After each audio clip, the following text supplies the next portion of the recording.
When Harry and Meghan were chased by photographers in New York, the prince's spokesperson called it a near-catastrophic car chase, while international headlines evoked memories of how Harry's mother, Princess Diana, died in a car crash in 1997 after being pursued by paparazzi.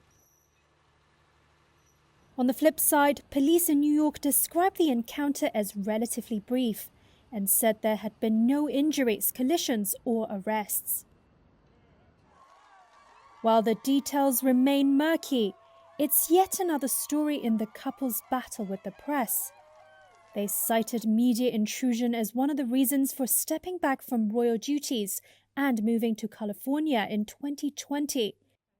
And that same year, they filed a US lawsuit against paparazzi for taking illegal pictures of their son Archie.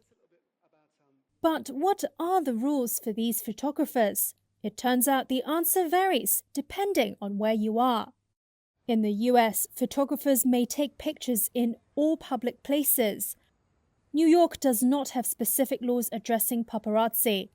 And the First Amendment of the US Constitution explicitly protects the free press from government intrusion. California is where paparazzi are a constant presence thanks to Hollywood. It has enacted several laws intended to protect celebrities from harm since Diana's death. A 2013 law made it a crime to attempt to photograph a child in a harassing manner if it is done so because the child's parent is famous. Another law created a misdemeanor for anyone who engages in reckless driving, specifically in pursuit of images. The state has also passed a civil statute barring the use of unmanned drones to take photos of people on private property. In Britain, photographers may take photos in all public spaces, including photos of people, as long as they do not harass members of the public. There is a law that allows for prosecution if a photographer threatens, stalks, intimidates, or causes distress.